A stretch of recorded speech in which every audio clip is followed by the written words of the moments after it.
Y si Cristo no ha resucitado, nuestra predicación no sirve para nada, como tampoco la fe de ustedes.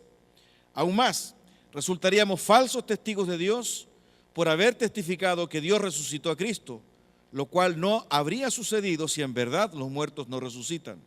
Porque si los muertos no resucitan, tampoco Cristo ha resucitado. Y si Cristo no ha resucitado, la fe de ustedes es ilusoria y todavía están en sus pecados. En este caso, también están perdidos los que murieron en Cristo. Si la esperanza que tenemos en Cristo fuera solo para esta vida, seríamos los más desdichados de todos los mortales. Señor, en el nombre de Jesús, te rogamos, Dios mío, que nos ayudes a comprender esta palabra. Señor, sobre todo la trascendencia espiritual y teológica de este hermoso suceso, Señor, de este poderoso evento que marcó la vida, Señor, para siempre, Dios mío, de tus criaturas, del hombre, de la mujer. Padre amado, ayúdanos a acercarnos a tu palabra y con tu Espíritu Santo a entenderla, Señor, revélala a nuestro corazón. Yo te ruego sobre todo por aquellos que han venido por tradición, aquellos que han venido por compromiso, aquellos que han venido, Señor amado, porque es Semana Santa.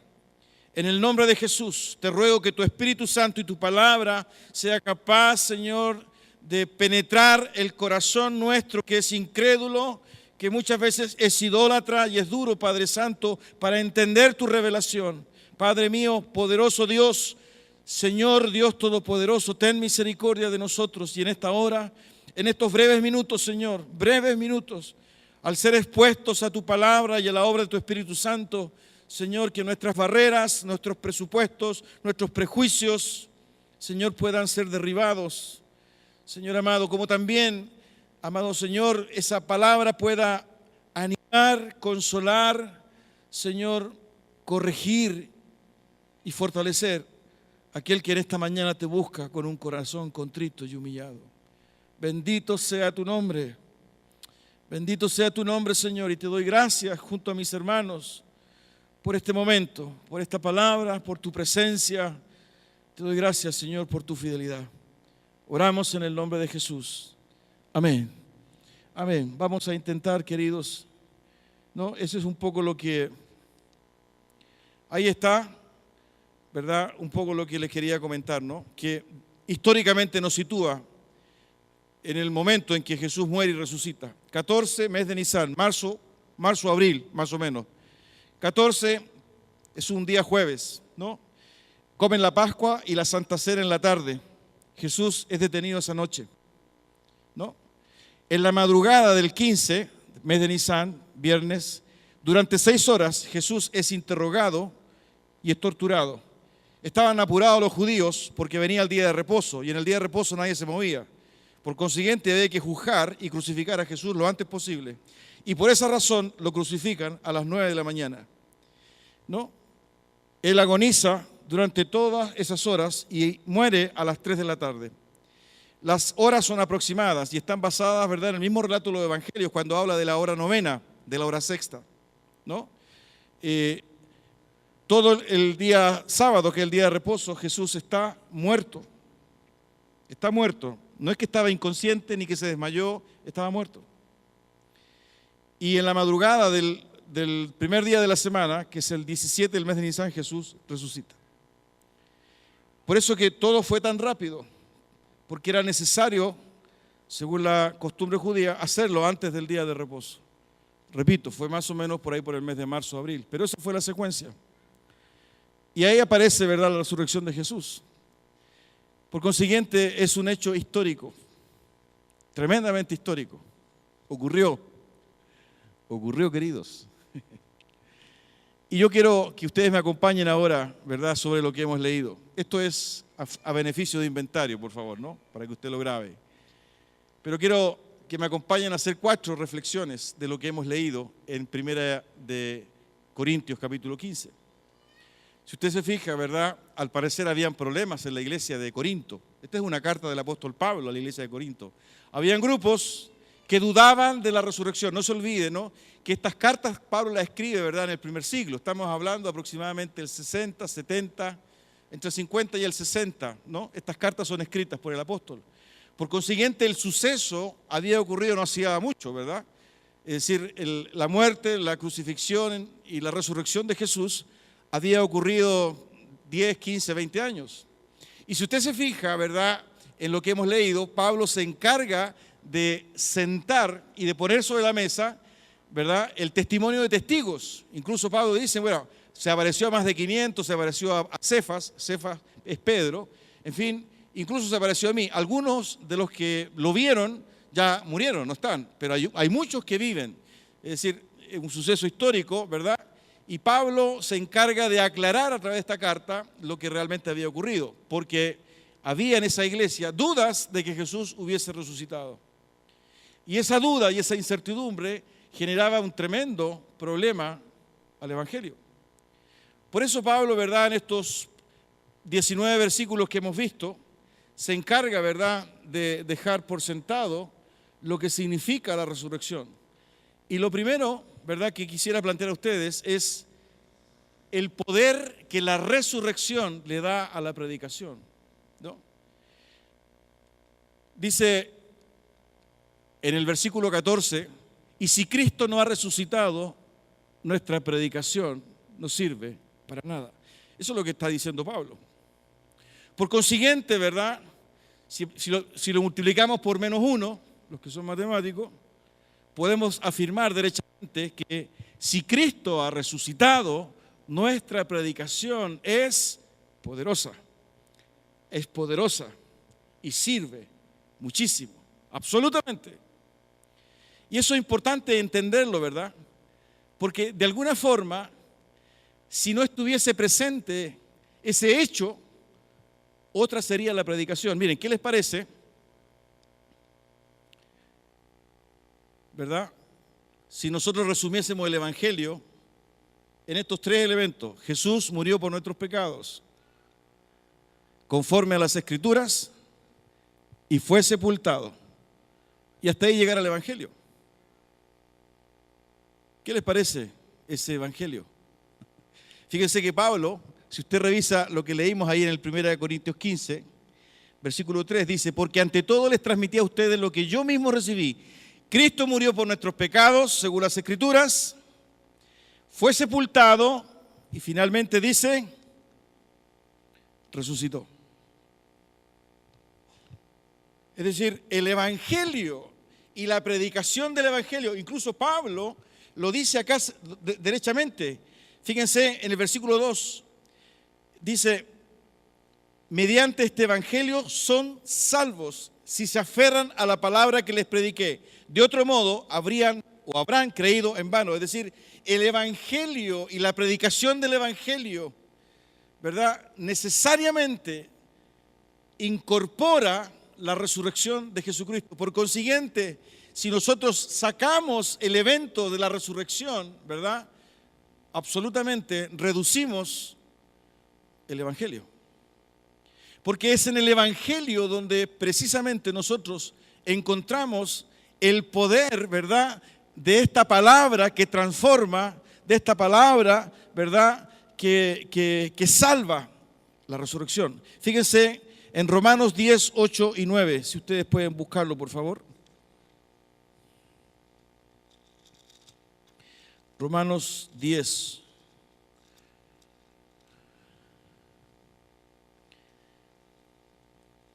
Mas, ¿qué dice? Cerca de ti está la palabra, en tu boca y en tu corazón. Esta es la palabra de fe que predicamos. Que si confesares con tu boca que Jesús es el Señor y creyeres en tu corazón que Dios le levantó de los muertos, serás salvo.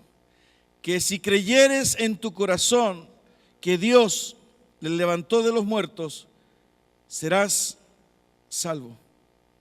¿No?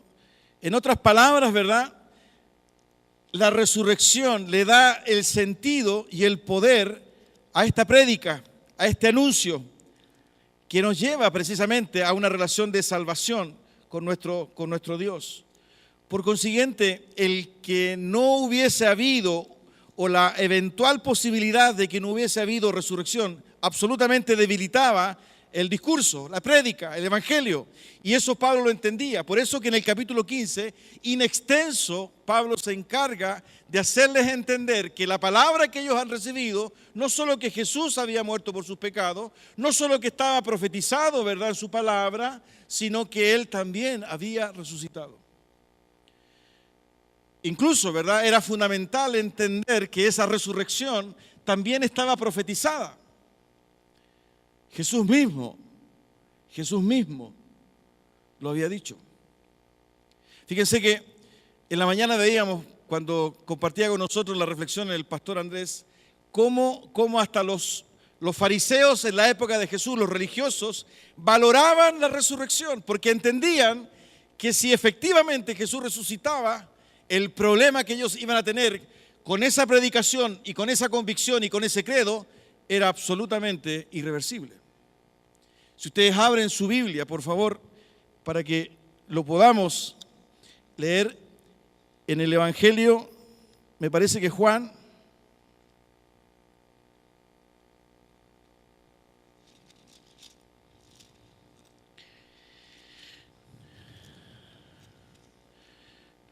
no es Juan, gracias, Mateo.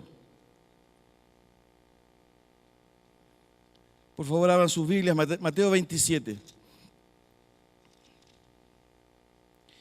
versículo 62.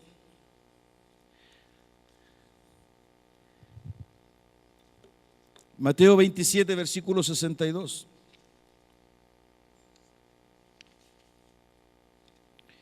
Al día siguiente, que es después de la preparación, se reunieron los principales sacerdotes y los fariseos ante Pilato, diciendo: Señor, nos acordamos que aquel engañador dijo, viviendo aún, después de 3 días resucitaré.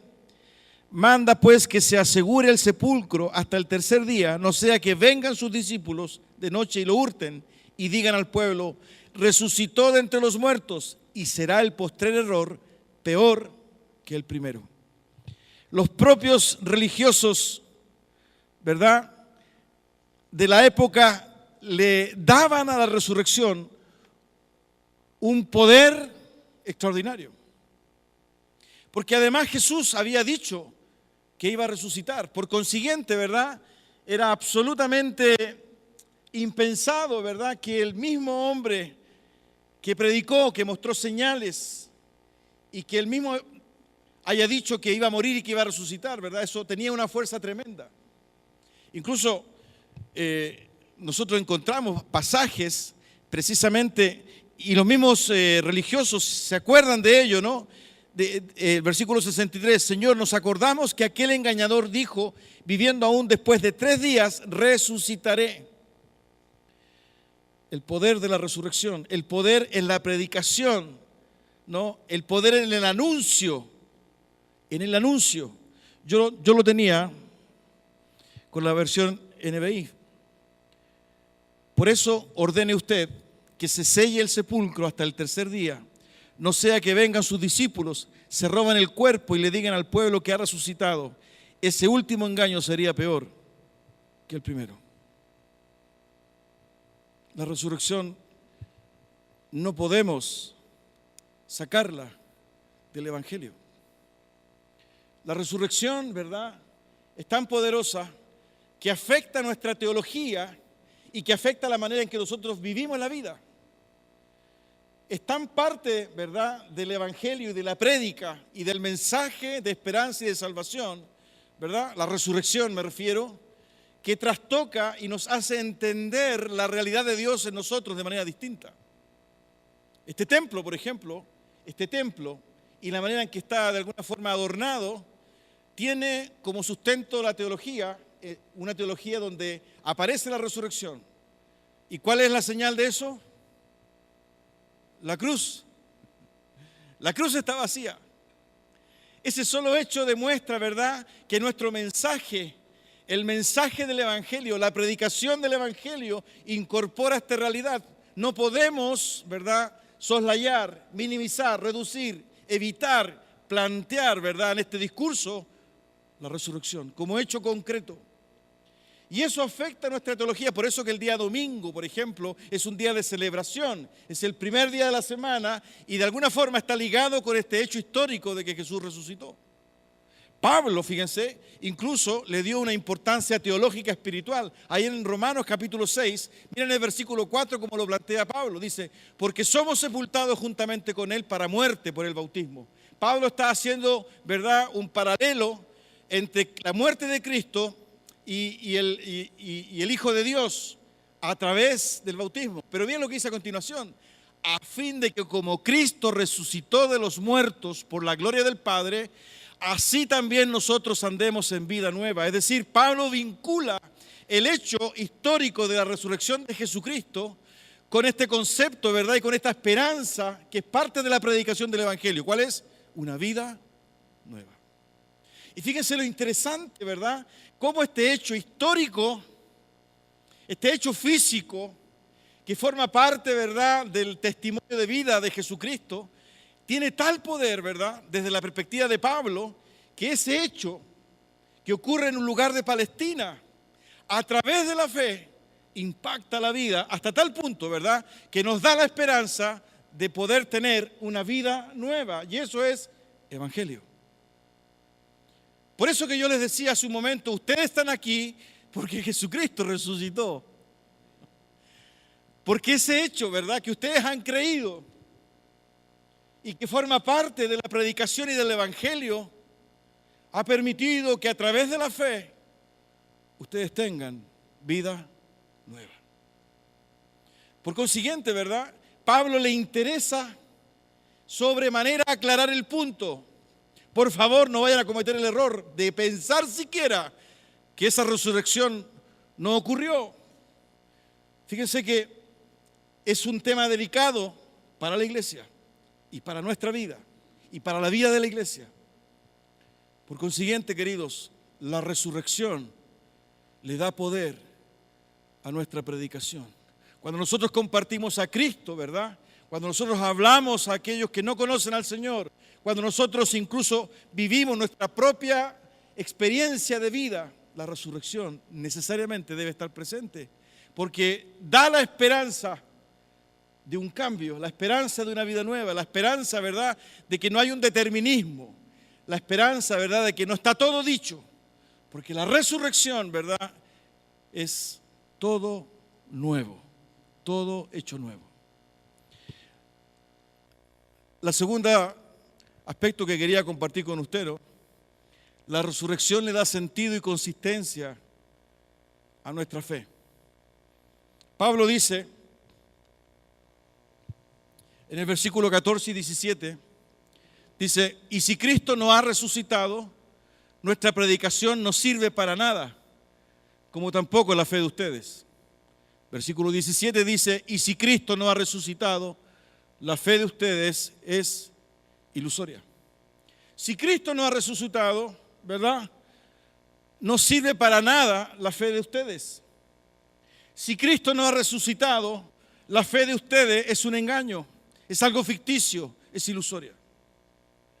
Fíjense hasta dónde Pablo, ¿verdad?, lleva a la iglesia a profundizar en el evento y en el suceso de la resurrección de Cristo.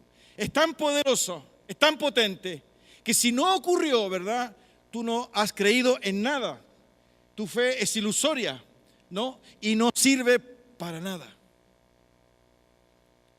Por eso que si lo multiplicamos por -1, podemos decir que Cristo resucitó y como resucitó, mi fe es valiosa, tiene sentido, es consistente y no es una ilusión.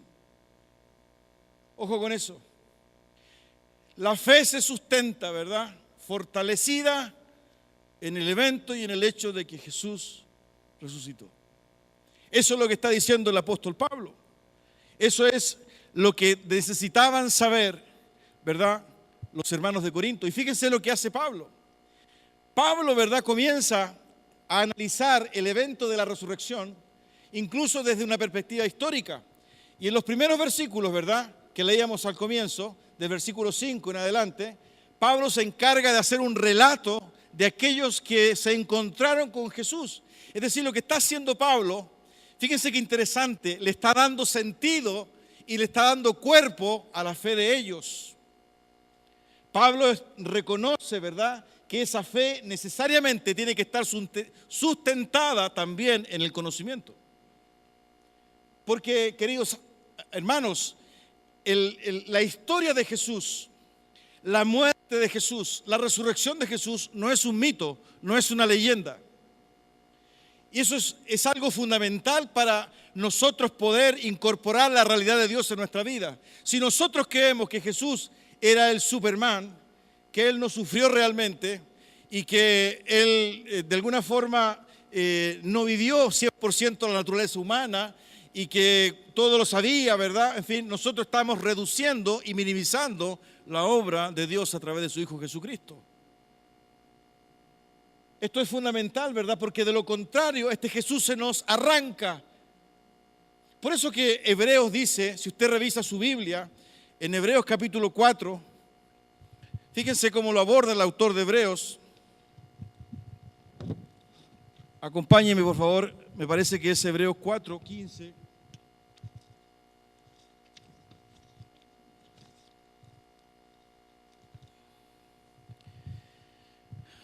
Hebreos 4:15 dice, porque no tenemos un sumo sacerdote que no pueda compadecerse de nuestras debilidades, sino uno que fue tentado en todo según nuestra semejanza, pero sin pecado.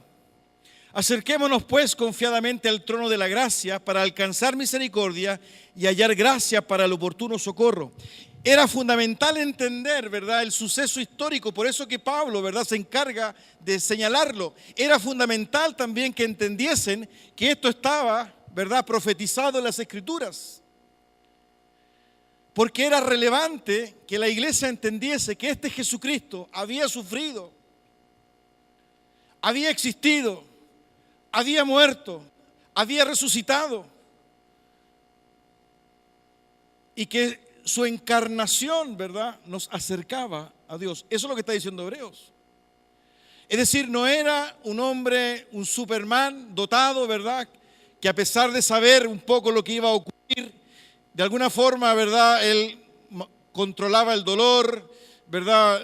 La verdad que no estuvo muerto, estuvo medio desmayado, inconsciente, abría un ojo para saber si todos se habían ido. No, eso, Pablo está diciendo no, porque si ustedes creen eso, ¿verdad?, la fe que ustedes han depositado en el Evangelio no sirve.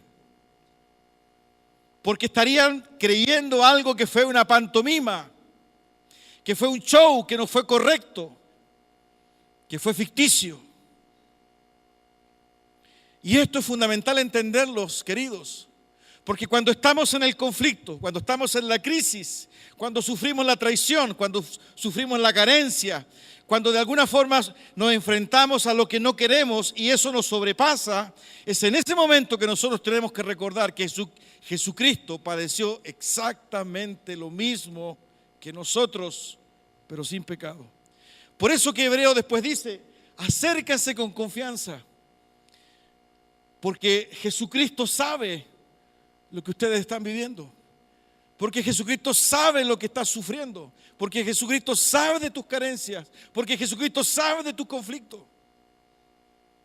¿Se fijan? Pablo, ¿verdad?, une lo natural con lo sobrenatural. Lo natural, ¿verdad?, que nosotros apreciamos ahí es el testimonio de los que lo vieron. Sí, yo lo vi. Y lo sobrenatural, ¿verdad?, es que estaba profetizado. Él mismo dijo, yo voy a morir, pero cuando resucite, dice Mateo 26, ¿no? Cuando resucite lo espero allá en Galilea. Voy a resucitar el tercer día. Nos vemos en Galilea. Pero esa unión de lo natural con lo sobrenatural les fortalece y le da sentido a nuestra fe. ¿Acaso, fíjense, acaso no es exactamente lo mismo cuando tú das un testimonio de lo que Dios ha hecho en ti? ¿Cuántos pueden levantar la mano, verdad, y dar gracias a Dios por un testimonio que Dios ha hecho en sus vidas? Amén, ¿no es cierto? ¿Y cómo puedes tú demostrar, verdad, y cómo puedes estar tú cierto de que Dios obró en tu vida? A través de la fe. Y esa fe, ¿verdad?, tiene consistencia porque tú lo has vivido y porque el efecto de tu fe ha permitido que Dios obre en tu vida. de manera incluso muchas veces sobrenatural. De manera muchas veces incluso sobrenatural. Por eso que Pablo, ¿verdad?, se encarga de trabajar el corazón, ¿verdad?, de sus hermanos de Corinto, porque Pablo sabía que era fundamental que ellos entendiesen, ¿no? Era fundamental que ellos entendiesen que Jesús efectivamente había resucitado. La tercera reflexión que quiero compartir con ustedes, ¿verdad?, es que la resurrección nos da poder sobre el pecado y la muerte. Pablo dice en el versículo 17, y si Cristo no ha resucitado, todavía están en sus pecados. Wow, esto sí que es grave, ¿no? Si Cristo no ha resucitado, tú todavía estás luchando con tus miserias, con tus pecados. Pero si volvemos a multiplicar por -1, podemos decir exactamente lo contrario. Como Cristo ha resucitado, yo tengo poder y he vencido sobre el pecado. ¡Wow! Eso sí que es poderoso. Eso sí que es potente. Pero es lo que está diciendo Pablo. Es decir, nuestra fe no solo tiene sentido y consistencia, sino que también el hecho y el evento de que Él haya resucitado nos permite a nosotros asegurar que nuestros pecados han sido perdonados. Y mira cómo lo plantea Pablo en Romanos capítulo 6. Esto que acabo de decir, ¿verdad?, del versículo 9 al 11, dice, pues sabemos que Cristo, por haber sido levantado de entre los muertos, ya no puede volver a morir. La muerte ya no tiene dominio sobre Él. En cuanto a su muerte, murió al pecado una vez y para siempre. En cuanto a su vida, vive para Dios. Es decir, la resurrección le permitió a Cristo vencer la muerte y el pecado. Dice, ya no puede volver a morir. ¿Quién? Cristo. La muerte ya no tiene dominio sobre Él. ¿Sobre quién? Sobre Cristo. Murió al pecado una vez y para siempre. En cuanto a su vida, ahora vive para Dios. Amén, aleluya, decimos todos, ¿no es cierto? Pero mira lo que dice después Pablo. De la misma manera también ustedes considérense muertos al pecado. Es decir, así como Cristo murió y resucitó, y al morir venció el pecado y venció la muerte, y luego resucitó para la gloria de Dios y para vivir para Dios, y que es algo maravilloso y que a lo mejor es teológico, espiritual, ¿verdad?, y un poquito difícil de entender. Pablo lo aterriza y dice, ustedes también considérense muertos al pecado, pero vivos para Dios. Es decir, en la realidad de la muerte y de la resurrección de Jesús, hay una identidad poderosa y potente que te puede a ti permitir entender, experimentar poder sobre el pecado en tu vida. Por eso que aquel que entiende y cree esto puede vencer la adicción. ¿Hay algún adicto acá a pornografía? ¿Hay algún adicto acá al alcoholismo, al trabajo? ¿Hay alguien adicto al trabajo? ¿Hay alguien adicto al deporte acá?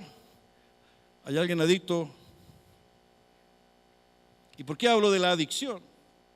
Porque la adicción es una forma de pecado que nos cuesta muchísimo romper, que muchas veces nos sobrepasa, nos ahoga, nos asfixia, nos descontrola. Pero lo que está diciendo Pablo, ¿verdad? Este es el versículo que yo le he puesto y ustedes me han escuchado muchos, ex antes. Hay versículos ex antes y hay versículos ex post. Es un lenguaje que por lo menos yo lo leí en economía. Y yo lo entiendo de esta forma. Ustedes ubican el versículo de Primera de Juan, si confesamos nuestros pecados, Él es fiel y justo para perdonarnos de toda maldad. ¿No es cierto? Primera de Juan. Bueno, ese versículo es ex post, porque ese versículo me permite a mí ser perdonado y restaurar mi relación con Dios después que he cometido el pecado. Si confesamos nuestros pecados, Él es fiel y justo. Hay una esperanza. Cometí pecado, hay arrepentimiento, hay quebranto, hay sinceridad, Dios me perdona. Eso está diciendo Primera Juan.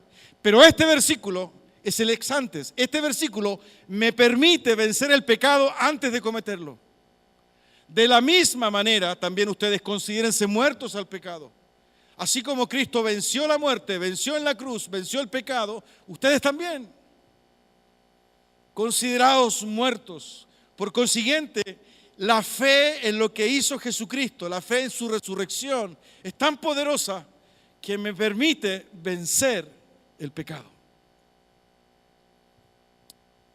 ¿Hay algún cristiano aquí que me diga amén? Amén, gracias.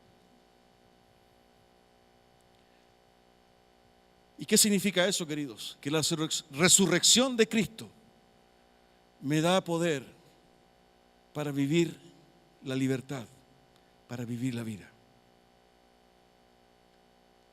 Habitualmente nosotros, si nuestra mirada es más bien acomodaticia, expresiones como, bueno, yo no soy Dios, yo no soy Jesús, el Señor conoce mi corazón,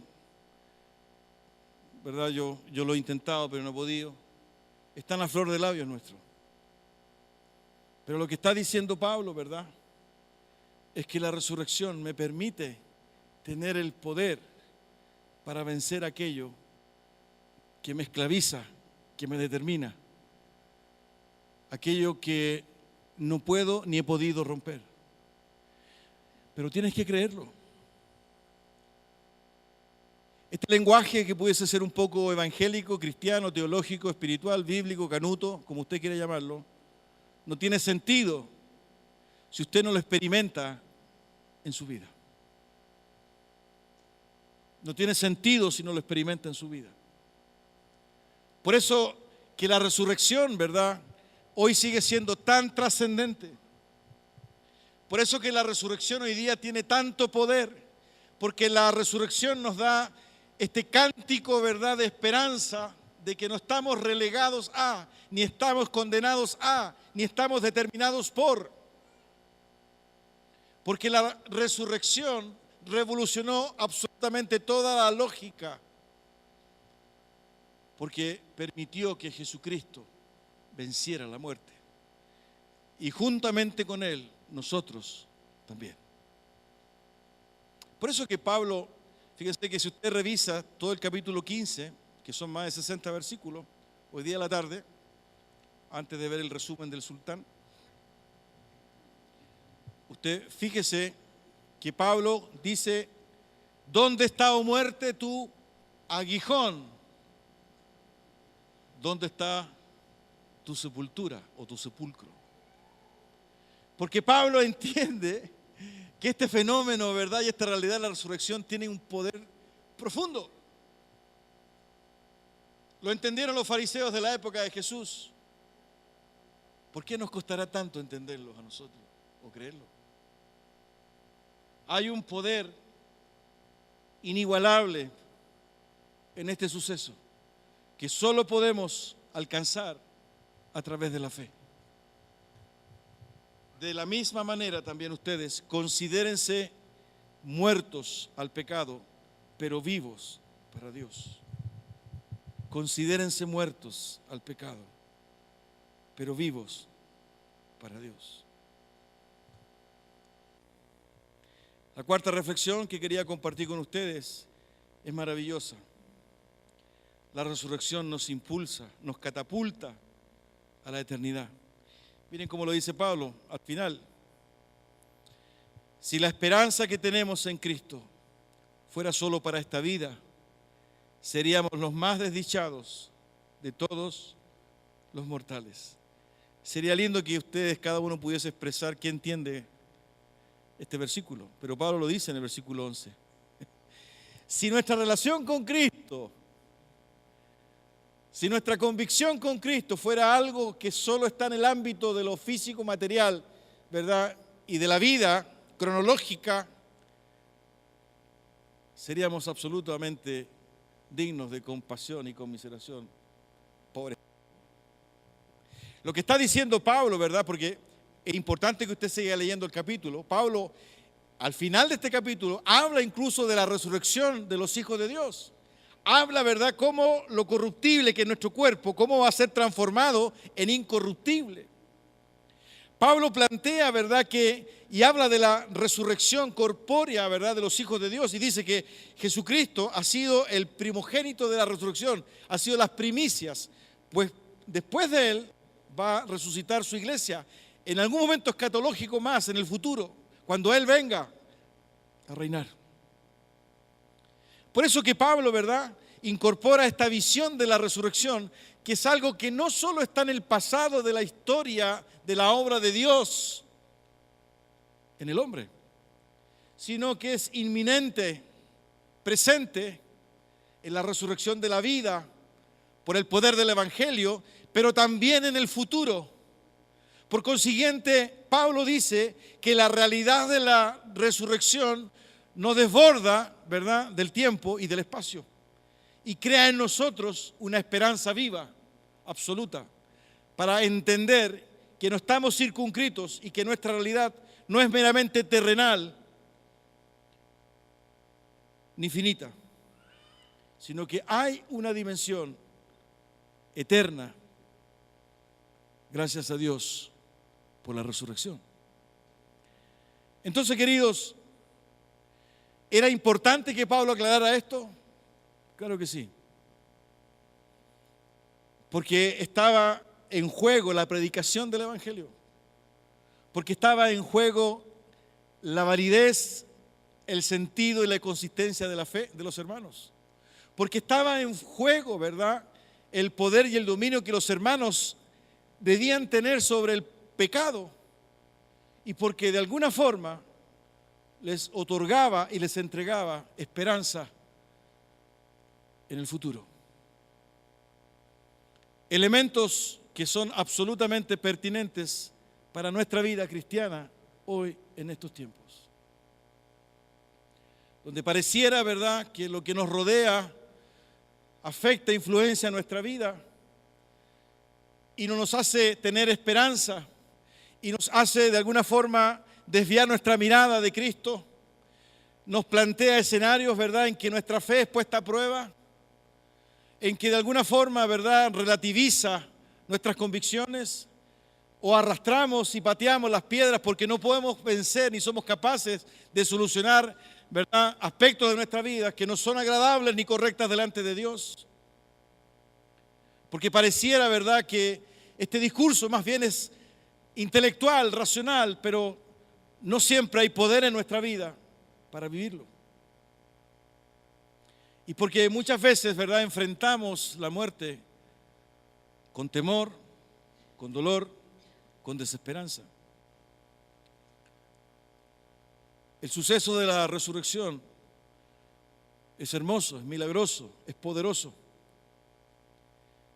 Pero yo te desafío en esta mañana, en el nombre del Señor, que tú puedas mirar la resurrección de Jesucristo en tu vida. Te permite, te anima, te ayuda, te inspira a vencer tu pecado. Te permite fortalecer tu fe. Te permite entender que la vida, ¿verdad?, no llega hasta los 60, 70, 80 años. Y que el bien y la misericordia del Señor nos seguirán todos los días de nuestra vida y que en la casa de Jehová moraremos por largos días.